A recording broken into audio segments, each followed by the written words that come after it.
नमस्कार साथियों, राजकीय महाविद्यालय आंता के इस YouTube चैनल पर मैं आप सभी का एक बार पुनः बहुत बहुत स्वागत करता हूं, हृदय से अभिनंदन करता हूं। वर्तमान में हम आचार्य भर्तृहरि द्वारा रचित नीति शतक का अध्ययन कर रहे हैं और नीति शतक के महत्वपूर्ण श्लोकों के अध्ययन की इस कड़ी में हम पिछली 8 क्लास पढ़ चुके हैं और आज 9वीं क्लास हमारी प्रारंभ होने जा रही है। आज की इस क्लास में हम नीति शतक पार्ट 9 में नीति शतक की महत्वपूर्ण सूक्तियां पढ़ रहे हैं और इन सूक्तियों में नीति शतक की सूक्तियों में जो श्लोकों में बीच बीच में महत्वपूर्ण सूक्ति आती हैं, परीक्षा की दृष्टि से भी और व्यावहारिक जीवन में भी बड़ी महत्वपूर्ण होती है। पहली सूक्ति के साथ आज की क्लास का हम शुभारंभ करते हैं। न तो प्रतिनिविष्ट मूर्ख जन चित्तम समाराधयत।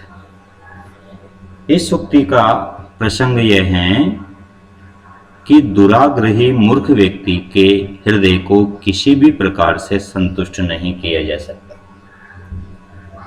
विद्वान व्यक्ति को, सज्जन व्यक्ति को सरलता से समझाया जा सकता है, किंतु जो मूर्ख हैं और साथ में दुराग्रही भी हैं, तो उसे संतुष्ट कर पाना, उसे प्रसन्न कर पाना, उसे समझा पाना नितांत कठिन है। मूर्ख व्यक्ति को समझाना सरल है, किंतु यदि कोई मूर्ख के साथ साथ प्रतिनिविष्ट भी है अर्थात दुराग्रही भी हैं, तो उस दुराग्रही व्यक्ति को संतुष्ट करना बड़ा दुस्साध्य है। दूसरी सूक्ति आती है, न ही गणयति क्षुद्रो जंतु परिग्रह फलगुताम। क्षुद्रो जंतु तुच्छ व्यक्ति, नीच व्यक्ति, परिग्रह जो उसके पास संग्रहित वस्तु हैं, उस संग्रहित वस्तु की फलगुताम, फलगुता कहते हैं तुच्छता, तुच्छता को न ही गणयति नहीं देखता है, अर्थात अपनी वस्तु की तुच्छता पर वह कोई विचार नहीं करता है। क्षुद्रो जंतु तुच्छ व्यक्ति, परिग्रह फलगुताम अपनी वस्तु की तुच्छता को न ही गणयति विचार नहीं करता। जिस प्रकार एक कुत्ता होता है, श्वान होता है, उसके मुंह में एक सूखी हड्डी है, उसको कहीं से सूखी हड्डी मिल जाती है, वो उस सूखी हड्डी को बार बार चाटता रहता है, यद्यपि उसमें न तो रक्त है और न ही मांस है। मांस रहित और रक्त रहित तुच्छ हड्डी को वो चाटता रहता है, और यदि उसके पास से शेर गुजर कर निकल जाता है, गुजरता हुआ जाता है, तो कुत्ता उसकी तरफ घुर्राता है, ये सोचकर कि कहीं यह शेर मेरी हड्डी को छीन नहीं ले, जबकि शेर को उस हड्डी का कोई लालच नहीं है, बल्कि शेर की दृष्टि में वह हड्डी नितांत तुच्छ वस्तु है। लेकिन वही हड्डी कुत्ते की दृष्टि में एक अति स्वादिष्ट भोजन है, क्योंकि कुत्ता एक नीच प्राणी है और नीच प्राणी अपनी वस्तु की तुच्छता कर विचार नहीं करता है। तीसरी सूक्ति है, सर्वस्योषधमस्ति शास्त्र विहितम मूर्खस्य नास्ति औषधम। इस सूक्ति में मूर्ख व्यक्ति की विशेषता बताई गई है। मूर्ख निंदा से संबंधित यह श्लोक है। सर्वस्य प्रत्येक व्याधि और प्रत्येक आदि अर्थात प्रत्येक शारीरिक और प्रत्येक मानसिक रोग के लिए शास्त्र विहितम औषधम अस्ति, कोई न कोई शास्त्र सम्मत औषधि अवश्य है। किंतु मूर्खस्य औषधम नास्ति, किंतु मूर्ख व्यक्ति की कोई औषधि नहीं है, मूर्ख व्यक्ति का कोई उपचार नहीं है। प्रत्येक व्याधि, प्रत्येक रोग को हम प्रयत्न करके दूर कर सकते हैं, लेकिन मूर्खता को हम किसी भी प्रकार से दूर नहीं कर सकते। मूर्ख व्यक्ति का कोई उपचार संभव नहीं। चौथी सूक्ति देखिए, शांतिश्चेत कवचेन किम किमरिभिः क्रोधोस्ति चेत देहिनाम व्रीड़ा चेत किमु भूषणे सुकविता यद्यस्ति राज्येन किम।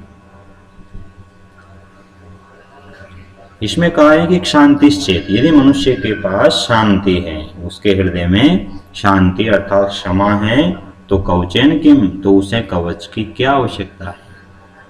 यदि सहनशील मनुष्य है, यहाँ पर शांति का सहनशीलता होगा, सहनशील मनुष्य है तो उससे कवच की आवश्यकता नहीं है, उसकी सहनशीलता ही उसके बचाव का सर्वश्रेष्ठ उपाय है।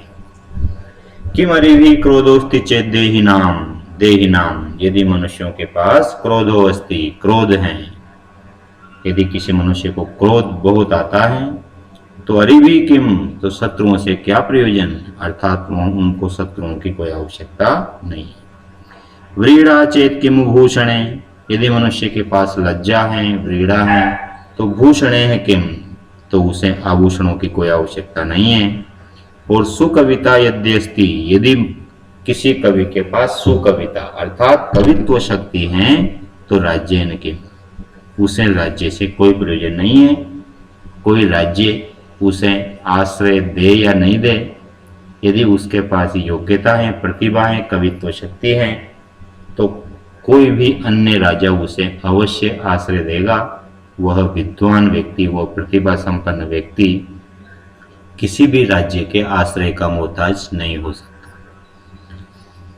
पंचम सूक्ति देखिए, सर्वः कृच्छ्रगतोऽपि वांछति जनः सत्वानुरूपम फलम्। इसका अर्थ है कृच्छ्रगतोऽपि, कष्ट में पड़ा हुआ भी, सर्वजन, सभी व्यक्ति, सत्वानुरूपम फलम वांछति, अपने स्वाभिमान के अनुरूप, अपने बल के अनुरूप, अपने महत्व के अनुरूप फल चाहते हैं। अर्थात जो उनका मानसिक स्तर है, प्रत्येक स्वाभिमानी व्यक्ति अपने स्तर के अनुरूप परिणाम चाहता है। इस सूक्ति को समझाने के लिए यहाँ पर हम एक उदाहरण लेंगे कि जो सिंह होता है, शेर होता है, वह हमेशा स्वयं ही शिकार करके खाता है। दूसरे के द्वारा किए गए शिकार को सिंह कदापि आहार के रूप में स्वीकार नहीं करता।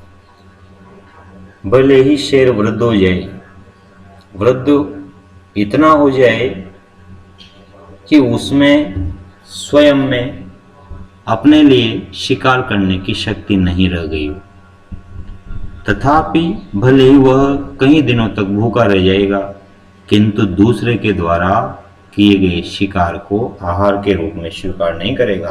क्यों? क्योंकि ऐसा करने से उसका स्वाभिमान खत्म हो जाएगा और प्रत्येक व्यक्ति अपने स्वाभिमान के अनुरूप ही परिणाम चाहता है।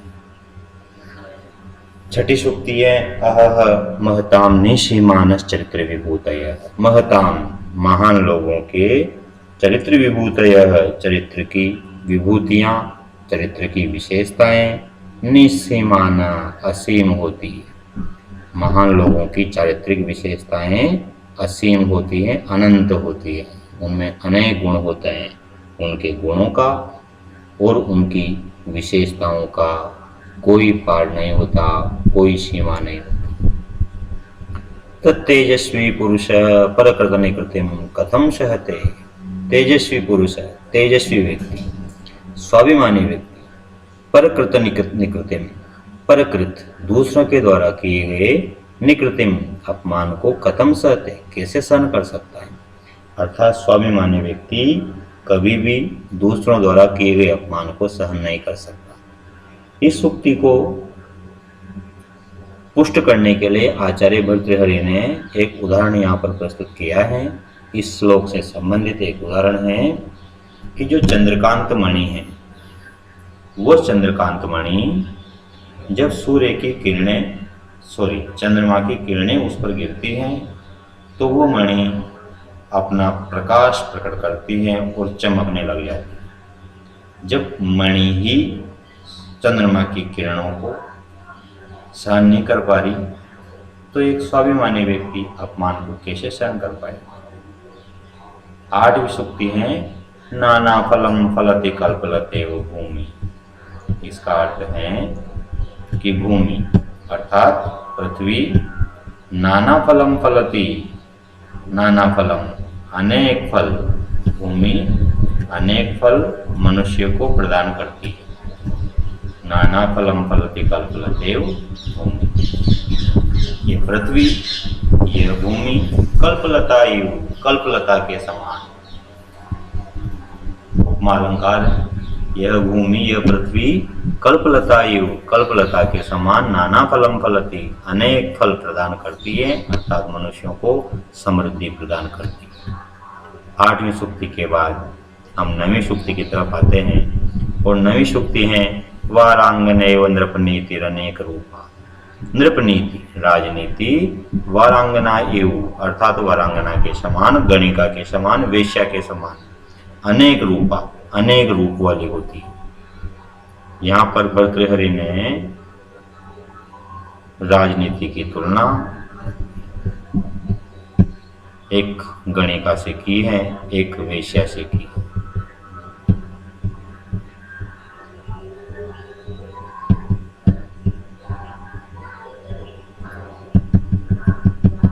ये 8 सूक्तियां हमने इसकी पढ़ी हैं। इन 8 सूक्तियों के बाद अगली सूक्ति की तरफ हम बढ़ते हैं।